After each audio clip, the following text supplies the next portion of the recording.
Good morning, students. In chapter 8, Devotional Paths to Divine, till now we studied about the idea of a Supreme Court. कि सभी के सभी लोग क्या थे, एक सुप्रीम कोर्ट को मान रहे थे कि भगवान एक ही है, बस उस तक पहुंचने के रास्ते जो हैं वो अलग अलग हैं.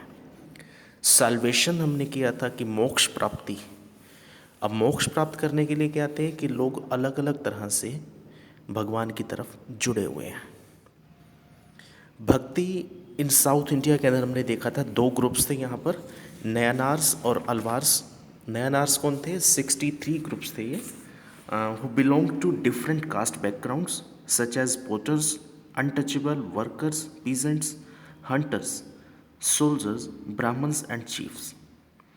And there were 12 alvars who came from equally diverse background, and the best known being Periyalvar and his daughter Andal, Todarpodi and Namalwar. Today our next topic is philosophy and भक्ति. अब फिलोसफी क्या होता है? Philosophy वैसे तो एक subject होता है, दर्शन शास्त्र जिसे कहते हैं, बट इसमें होता क्या है, एक इंटरप्रिटेशन दी जाती है. जैसे किसी की राय एक टॉपिक के ऊपर कि मेरा किस चीज़ के बारे में क्या मानना है. शंकरा नाम आपने सुना होगा, आदि गुरु शंकराचार्य के नाम से फेमस हुए थे, जो one of the most influential philosopher of India. तो ये क्या थे? एक काफ़ी प्रसिद्ध फिलोसफर रहे हैं जिन्होंने अपनी इंटरप्रिटेशंस दी हैं. Born in Kerala in the 8th century, he was an advocate of Advait or the doctrine of oneness of the individual soul and the supreme good which is the ultimate reality. अब इन्होंने किस चीज़ को favour किया था? आत्मा और परमात्मा जो हैं वो दोनों एक हैं. सुपरनेचुरल और मैन जो है दोनों को ब्रह्मांड का हिस्सा बता रहे हैं ये, और क्या कहते हैं कि दोनों एक हैं. आत्मा और परमात्मा जो है दोनों एक ही हैं. ही टोट दैट ब्रह्मा द ओनली और ultimate reality was formless and without any attributes. He considered the world around us to be an illusion or maya. अब हमारे आसपास का जो वर्ल्ड है, जो हमारे आसपास की जो सोसाइटी है, वो सारी इन्होंने क्या बताया कि ये सारा क्या है? भ्रम है, माया जाल है एक. And preached renunciation of the world and adaptation of the path of knowledge to understand the true nature of Brahma and attain salvation. कि अगर आपको मोक्ष प्राप्त करना है ना, तो मोक्ष प्राप्त करने के लिए आपको क्या करना होगा? आपको ज्ञान चाहिए. और वो ज्ञान आपको कैसे मिलेगा? भगवान से. रामानुज भी एक इंटरप्रेटर रहे हैं, दार्शनिक रहे हैं, दर्शन शास्त्र से जुड़े हुए रहे हैं. Born in Tamil Nadu in the 11th century, was deeply influenced by the Alvars. तो अलवार्स और नयनार्स हमने दो ग्रुप्स पढ़े थे लास्ट टॉपिक्स के अंदर. तो ये किस कास्ट से जुड़े हुए थे? अब ये अलवार्स ग्रुप के साथ. According to him the best means of attaining salvation was through intense devotion to Vishnu. कि साल्वेशन अचीव करने का तरीका क्या है हमारे पास? विष्णु को devote. You should devote your self in the service of Vishnu. कि आपको अपने आप को भगवान के प्रति समर्पित कर देना चाहिए, तब आपको साल्वेशन मिलेगा. Vishnu in his grace helps the devotee to attain the place of union with him. He propound the doctrine of Vishishta Advaita. अद्वैत हमने पीछे पढ़ा था, अब यहाँ पे क्या है? विशिष्ट अद्वैत. एक क्वालिफाइड स्पोर्ट आपको कौन दे सकता है? वो कौन देगा? भगवान विष्णु. और qualified oneness in that the soul even when united with the supreme god remained distinct. कि आपको भगवान के बारे में कौन बता सकता है? आपको मोक्ष कौन दिला सकता है? तो वो आपको दिला सकते हैं भगवान विष्णु. आप भगवान विष्णु की आराधना करो, आपको मोक्ष प्राप्ति होगी. रामानुज डॉक्ट्राइन. अब रामानुज की जो डॉक्ट्राइन थी, जो इनके इंटरप्रिटेशन थे, greatly inspired the new stand of bhakti which developed in North India subsequently. तो इनकी जो थॉट्स थे, जो इनकी डॉक्ट्राइन्स जो थी, इंटरप्रिटेशन जो थी, वो नॉर्थ इंडिया के अंदर काफ़ी ज़्यादा जो है पॉपुलर हुई। लोगों ने इनको सुना, समझा इस चीज़ को।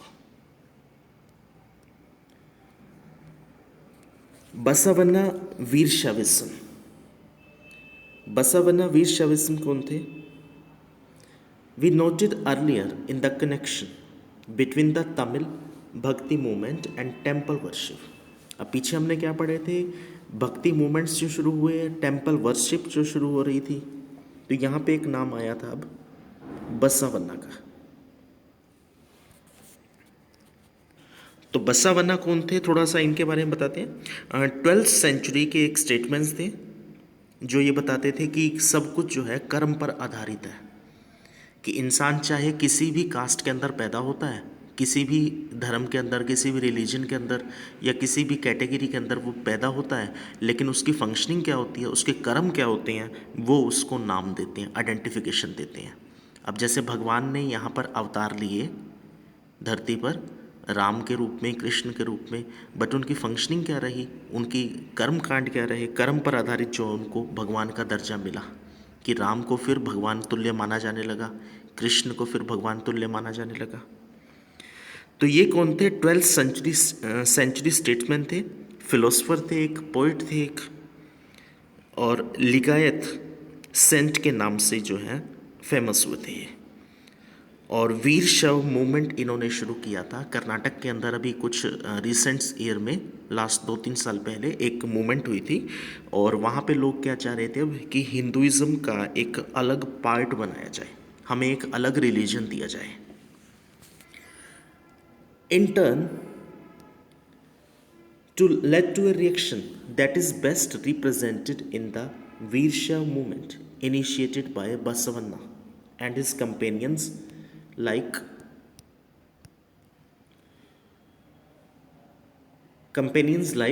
Alamma Prabhu and Akkamma Mahadevi. अब पीछे का जो सोसाइटी हमने देखी है तो क्या होती थी, मेल डोमिनेटेड सोसाइटी होती थी, बट यहाँ पे जैसे इन्होंने नाम दिखाया अक्कम्मा देवी, तो ये क्या थे, अब ये जेंडर इक्वलिटी के ऊपर चल रहे हैं कि मेल और फीमेल को जो है बराबर डोमिनेट जो है दिखा रहे हैं ये। This movement began in Karnataka in the mid 12th century. तो 12th सेंचुरी के मिड में एक मूवमेंट शुरू हुई थी। The Vira Shaivas argued strongly for the equality of all human beings.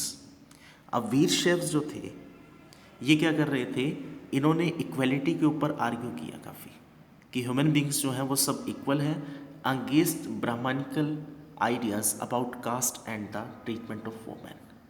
अब पहले क्या करते थे कि अलग अलग कास्ट से रिलेटेड जो है लोगों के बीच में डिफरेंसेस रखे जाते थे, वुमेंस को अलग माना जाता था, तो उस चीज़ को ये नहीं कर रहे।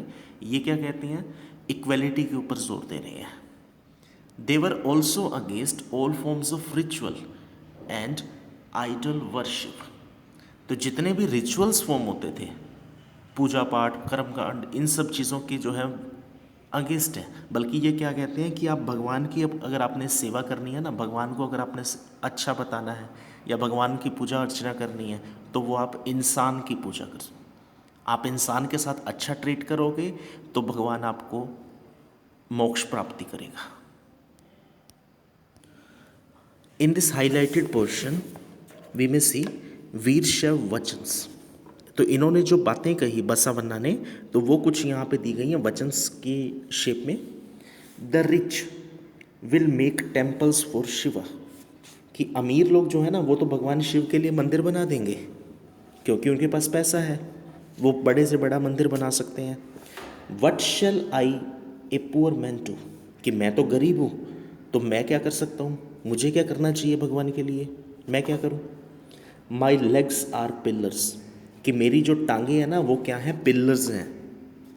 द बॉडी आर श्राइन, और मेरा जो शरीर है वो क्या है, एक पंडाल है, एक तीर्थ है। द हेड एक कपोला, और मेरा जो सिर है वो क्या है, एक मुकुट है, एक छतरी है ऑफ गोल्ड, सोने की। Listen O lord of the meeting rivers, things standing shall fall, but the moving ever shall stay, कि मेरे भगवान सुनो कि जितनी भी चीज़ें बनाई जा सकती हैं, समर्पित मंदिर जो हैं भगवान के प्रति जो बना रहे हैं, वो लोग बड़े बड़े मंदिर बना रहे हैं, कहते हैं वो मंदिर तो एक दिन गिर जाएंगे, लेकिन मैं जो बना रहा हूँ ना वो क्या है, उसमें मेरा तन और मन है, वो वहाँ पर हमेशा बना रहेगा। The saints of Maharashtra. अब भक्ति मूवमेंट के साथ जो हमने पीछे पढ़ा, भक्ति कल्ट जो हमने पढ़ा पीछे, तो उसके साथ कुछ और सेंट्स भी यहाँ पर आए। अब वो सेंट्स क्या थे? पोइट्स थे। भगवान के लिए वो काफ़ी ज़्यादा वर्डिंग्स जो है लिखा करते थे, भजन वगैरह लिखा करते थे वो लोग। From the 13 to 17 centuries Maharashtra saw a great number of saint poets. अब सेंट पोइट्स क्या थे? वैसे तो थे ये सेंट्स, लेकिन क्या करते थे? भगवान के प्रति समर्पण में लिखा करते थे, पोएम्स लिखा करते थे, भजन्स लिखा करते थे, तो इसलिए इनको सेंट पोइट्स कहा गया। Whose songs in simple Marathi continue to inspire people. तो जो ये लोग लिखते थे भजन वगैरह, ये क्या करते थे? लोगों को इंस्पायर करने का काम कर रहे हैं। The most important among them were Dhaneshwar, Gyaneshwar, Namdev, Eknath, Tukaram, as well as women like Sakhubai and the family of Chokamela, Chokhamela. तो ये सारे इसी तरह के जो हैं सेंट पोइट्स रहे हैं, who belong to the untouchable. तो ये चोखा मेला जो है ये क्या है? महार कास्ट से रिलेटेड थे, who belong to the untouchable Mahar caste. और महार कास्ट को क्या माना जाता था? अस्पृश्य, कि ये लोग तो हैं जो छूत कास्ट से हैं, छूत जाति के हैं। लास्ट ईयर 6th क्लास के अंदर हमने एक टॉपिक पढ़ा था कॉन्स्टिट्यूशन के अंदर, तो टेम्पल एंट्री मूवमेंट हुआ था एक। Doctor B.R. अम्बेडकर जो हैं वो भी महार कास्ट से रिलेटेड थे, और उन्होंने ये मूवमेंट जो है शुरू किया था कि उस टाइम पर भी मंदिरों के अंदर जाने नहीं दिया जाता था। महार कास्ट के जो लोग होते थे तो उनको अछूत माना जाता था और उन्हें मंदिर में जाने की परमिशन नहीं होती थी। तो ऐसा ही यहाँ पर हुआ था इनके साथ। तो ये क्या थे? चोखा मेला जो थे अनटचेबल महार कास्ट से रिलेटेड थे। तो यहाँ पर इनको मंदिर जाने की जो है परमिशन नहीं होती थी। Regional tradition of bhakti focused on the Vithala, a form of Vishnu. अब विठल नाम जो दिया जाता है वो दिया जाता है भगवान विष्णु के लिए। तो पंधारपुर के अंदर एक टेम्पल है, as well as on the notion of a personal god residing in the hearts of all people. तो मंदिर में जब इनको जाने नहीं दिया गया, वहीं पर कहते हैं इनकी जो हड्डियां थी, जो इनके शरीर की या इनकी जो आत्मा थी, तो उससे विठल विठल की आवाज़ें जो हैं महसूस हुई, लोगों को सुनाई दे रही हैं जैसे। These saint poets rejected all forms of ritualism. अब ये जो सेंट्स थे ना, इन्होंने क्या किया? रिचुअलिज्म को रिजेक्ट किया। अब पहले वाले तो क्या कहते थे कि भगवान से आपको मोक्ष प्राप्ति चाहिए तो आप अलग हो जाओ, भगवान के लिए पूजा में जुटे रहो आप। बल्कि ये लोग क्या कहते हैं? outward display of pity and social differences based on birth. In fact, they even rejected the idea of renunciation and preferred to live with their families. अब इन लोगों का मानना है, जो ये सेंट पोइट्स हैं, ये कहते हैं कि अगर आपको मोक्ष चाहिए ना, अगर आपको भगवान की प्राप्ति चाहिए, तो आपको घर छोड़ने की कोई ज़रूरत नहीं है, बल्कि घर के लोगों के लिए काम करो। आप उन लोगों के लिए आप अर्निंग्स करो, अपनी फैमिली की लाइवलीहुड तैयार करो, आप उनको चलाओ, परिवार को चलाओ आप। Earning their livelihood like any other person, कि जैसे बाकी लोग कमाते हैं ना अपने परिवार के लिए, वैसे ही आप अपने परिवार के लिए कमाओ, काम करो। A while humbly serving fellow human beings in need, और जिस भी किसी को ज़रूरत है ना, किसी की सेवा की ज़रूरत है, किसी को मदद की ज़रूरत है, तो आप उन लोगों की मदद भी करो। A new humanist idea merged as they insisted that bhakti. तो एक नया विचार जो है यहाँ पे सामने आ रहा था, एक नई आइडियोलॉजी जो है यहाँ पर लोगों के साथ जुड़ रही थी, जो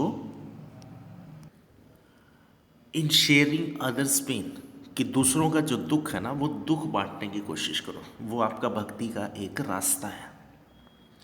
as the famous Gujarati saint Narsinh Mehta, तो नरसिंह मेहता जो है एक फेमस सेंट रहे हैं, पोइट रहे हैं, and they are Vaishnav who understand the pain of others. तो इन्होंने क्या बताया कि वैष्णव कौन थे। पीछे हमने दो ग्रुप्स पढ़े थे, एक शिव भक्त थे और एक वैष्णव। तो ये कहते हैं कि वैष्णव वो लोग हैं रियलिटी के अंदर जो दूसरों की पेन को समझते हैं, जो दूसरों की दर्द को समझ रहे हैं, वो सही मायने में वैष्णव हैं और भगवान से मोक्ष प्राप्ति के साथ जो है जुड़े हुए हैं, मोक्ष प्राप्ति के लिए काम कर रहे हैं। Okay students, tomorrow we will continue on next topic, Nath Panthis, Siddhas and Yogis. Thank you.